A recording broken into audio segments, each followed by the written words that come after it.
Praise the Lord. Our daily bread. 1 Corinthians chapter 10 verse 13. No temptation has taken you except what is common to man. God is faithful, who will not allow you to be tempted above what you are able, but will with the temptation also make the way of escape, that you may be able to endure it.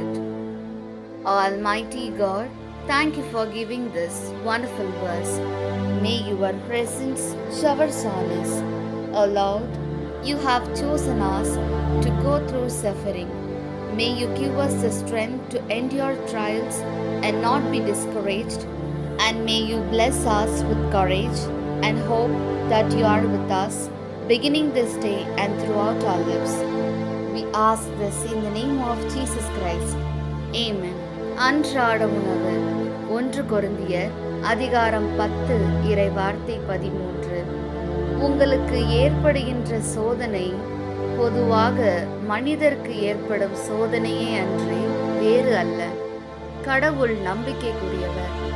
அவர் உங்களுடைய வலிமைக்கு மேல் நீங்கள் சோதனைக்குள்ளாக விடமாட்டார்.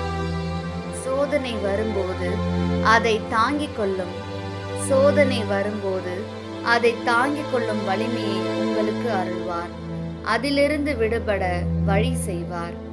அன்பின் தகப்பனே, இன்றைய நாளிலே இந்த இறை மன்னாவை கொடுத்ததற்காக நன்றி ஆண்டவரே. இறைவா, நீர் எங்களை துன்பம் என்னும் வழியாய் தேர்ந்தெடுத்தீர்.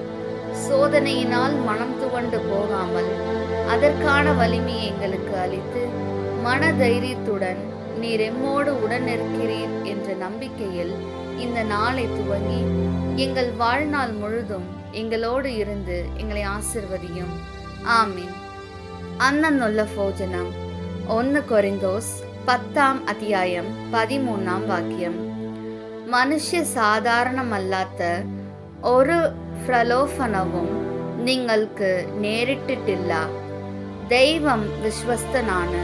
നിങ്ങളുടെ ശക്തിക്കതീതമായ പ്രലോഭനങ്ങൾ ഉണ്ടാകാൻ അവിടുന്ന് അനുവദിക്കുകയില്ല.